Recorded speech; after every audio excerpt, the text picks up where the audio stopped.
Let's go to jail. Let's go to prison. Let's not go there. Hello, everybody, and welcome to Jonathan Gobos, not wrestling podcasts, but the 2015 Clinton Correctional Facility Escape at Dannemora podcast. Now, why am I going live and talking about a prison escape? Just want to say hello to my cousin David and my cousin Travis and a few other family members out there that's watching this, and my friends as well. So, this break took place on June 6th of 2015, 10 years ago, even though it's June 8th of 2025, but still. So yeah, inmates they broke out. Um, one inmate named David Sweat and Richard Matt. So, Richard Matt, he had a troubled childhood in his teens, and he also had a history of escaping from correctional facilities multiple times. So, he on December 3rd of 1997, he kidnapped his boss with a guy named Lee Bates, kidnapped his former boss William Rickerson, um, out in North Tawana, New York, attempt to rob him, and he demanded, to have to know the location of the large sum of money he believed that his former boss had. So he kidnapped him with Lee Bates. He drove to Ohio and back for 27 hours with his former boss in the trunk of the car, and they stopped multiple times just to torture him, and then he broke his neck with his bare hands and dismembered the body and throw the body parts into a river, which that was definitely disturbing. So Richard Matt did go all the way to frickin' um um to Mexico, where he killed an American engineer named Charles working at a local factory. He attempted to rob him, and he stabbed him to death for using they were using the restroom, and he attempted to escape. Then that's when he got arrested, went to jail, went to prison out in Mexico, got tried in a Mexican court, and then he came back from Mexico all the way to New York. And then talking about David Sweat, he was raised in the Binghamton area, with his mother. He had trouble childhood as well. He went to Florida to be raised by his uncle. Then he stole and wrecked his aunt's car. And then he became like involved into the marijuana trade. He was arrested a lot of times and went to prison. But in the early mornings of July 4th of 2002, that's when a few of him and his friends were seen of or stealing firearms. And then they were spotted by Kevin Tarshaya, a Broome County sheriff, and while transforming the stolen firearms to the parking lot, I guess that he opened fire. David Sweat opened fire and killed the sheriff, hit him multiple times um, with his car, and just shot him multiple times. And then he received life without parole. And Richard Matt, he's received 23, no 25, 23, 25 to life in prison. And that was just messed up. So and that's when they found. That's when Joyce Mitchell comes along, and she works there at the Dannemora, and she got too friendly with some of the inmates.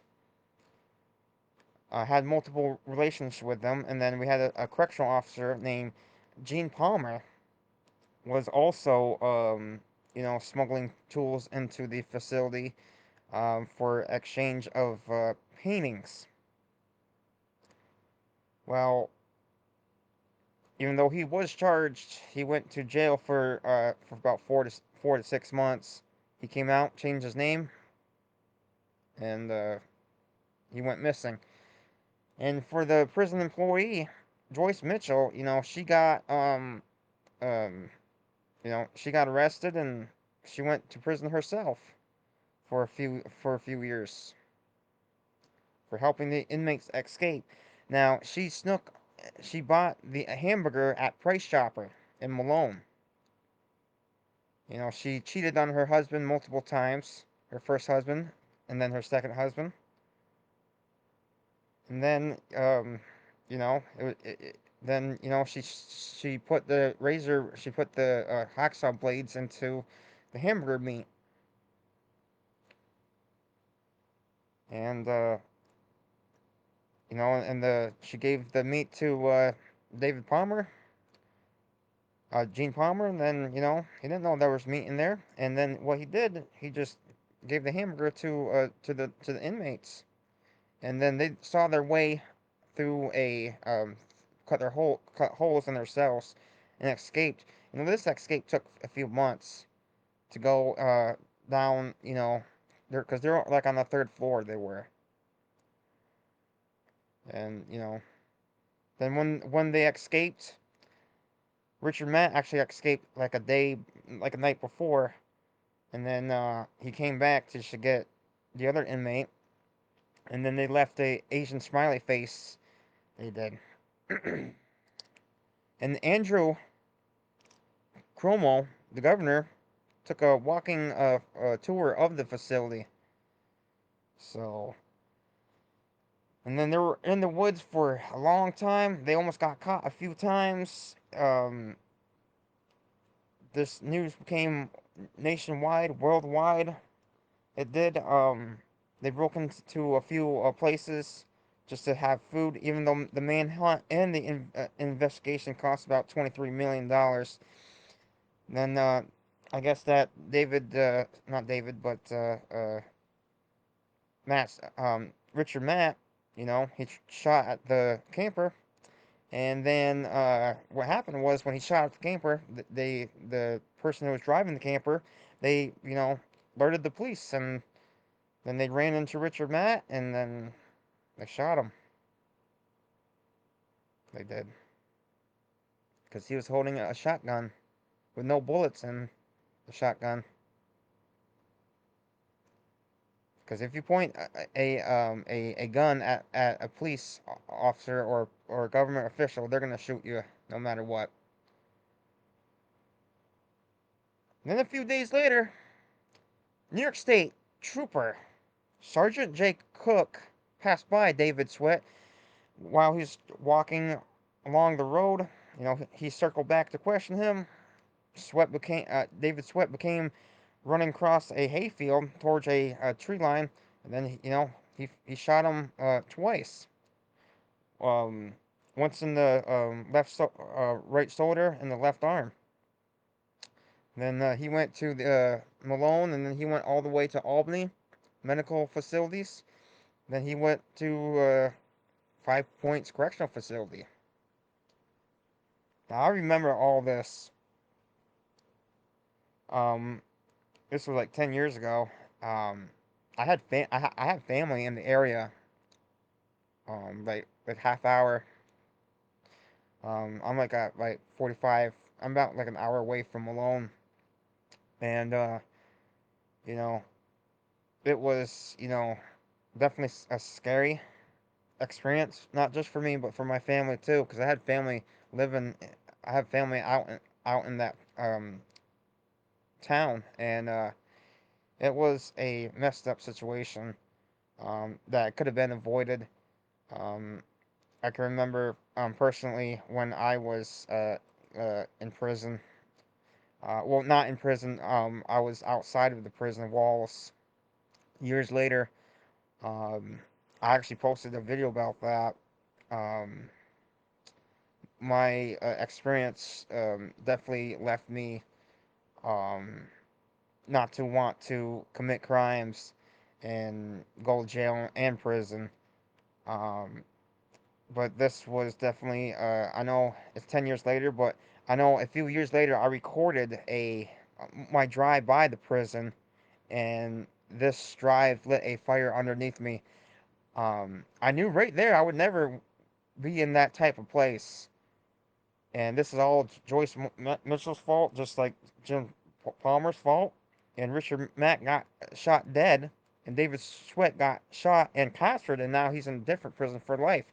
And they all have to pay almost $80,000 in tuition. And I know their stories and how they got into that bad place. I have a cousin um, named Travis. Um, he's a CO there. He was a part of the break. And 10 minutes before his shift was about to end, I found out two years later. I went to see his mother because my great grandma was living there at the time. 2 years later, um, he, they found out about the break, and he had to stay back for the rest of the day, and he had to miss work for this breakout.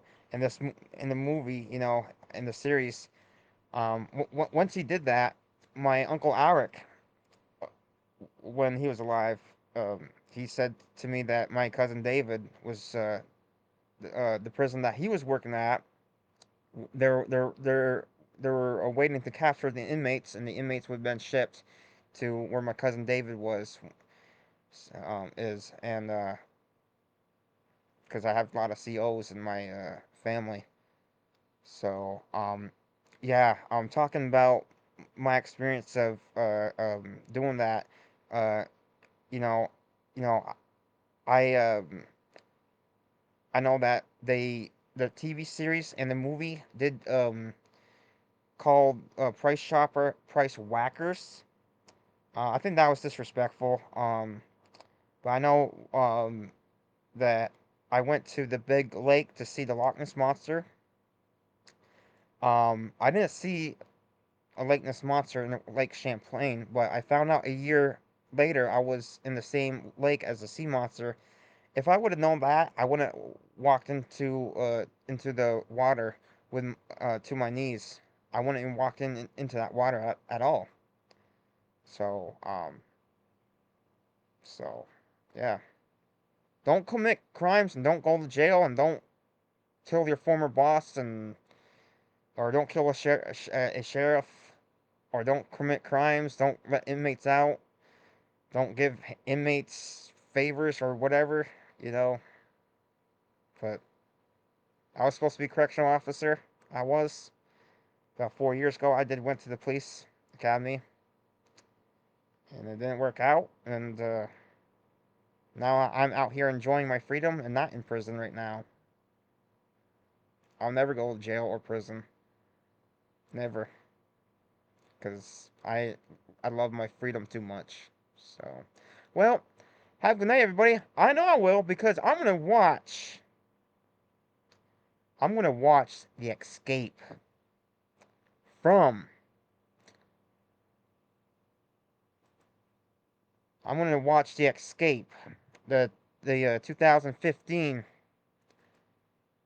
correctional facility, Clinton Correctional Facility, escape from Dannemora. So, well, have a good night, everybody, and I'll see all of you next time. Don't know when. And here's a message to to everything and everyone that I mentioned. I love you all, and I'll see all of you next time. Don't know when, but I just want to say that um, don't commit crimes. That's my message to everyone. And be a good person. So, have a good night, everybody. And bye. I should watch that movie, Let's Go to Prison. That's a funny movie.